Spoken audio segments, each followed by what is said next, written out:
ఈ గ్రామంలో పని అంటే గౌరవం, కష్టం అంటే జీవితం. ఇక్కడ సోమరితనానికి చోటులేదు. మన కోసం కాదు అండి. కాని వాడికి ఆ భవిష్యత్తు విలువే తెలియడం లేదు. పిల్లాడు కాదు, భారమయ్యాడు. తల్లిద దక్కలేదా చూస్తే నాయనా, పని మాత్రమే కాదు, మనసు కూడా ఖాళీ అయిపోయింది అతనిలో. నేను నీ తండ్రిరా, శత్రువును కాదు. నేను నీ తండ్రిరా, శత్రువును కాదు. బద్ధకం ఒక్కరోజు కాదు, పంటల్ని, జీవితాల్ని కూడా నాశనం చేస్తుంది. వాడి చేతిలో మన భవిష్యత్తు పోయింది. కొట్టితే కాదు, మార్చాలి. వజ్రాలా? అయితే నేను చేసి చూపిస్తాను. అత్యాశ మొదలైంది, కాని అదే కష్టానికి దారి తీసింది. వజ్రాలు దొరకలేదు, కానీ నేను మారాను.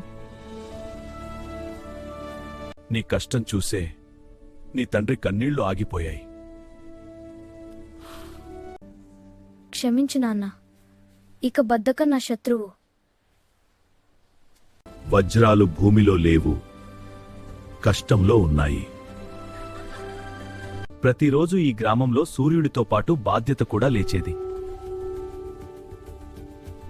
ఈ చేతుల్లో కష్టం ఉంది, ఈ కష్టంలోనే కుటుంబం ఉంది. పని చేయకపోయినా పర్లేదురా, జీవితం సర్వమాత్ర కష్టం. పని చేయకపోయినా అన్నం మాత్రం అడుగుతావు కదా నాయనా? పని చేయకపోయినా అన్నం మాత్రం అడుగుతావు కదా? పొలం ఎండిపోయింది, నమ్మకం కూడా అలాగే. నాన్న ఎందుకు ఇలా బాధపడుతున్నాడు?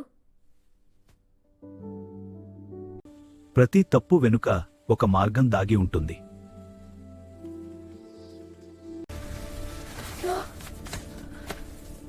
పని ఇంత కష్టమా? అత్యాశ చెమటగా మారింది, చెమట కష్టంగా మారింది. ఇప్పుడే కాదండి, ఇలా కొనసాగితే చాలు. కష్టానికి ఆలస్యం ఉంటుంది, కానీ మోసం ఉండదు.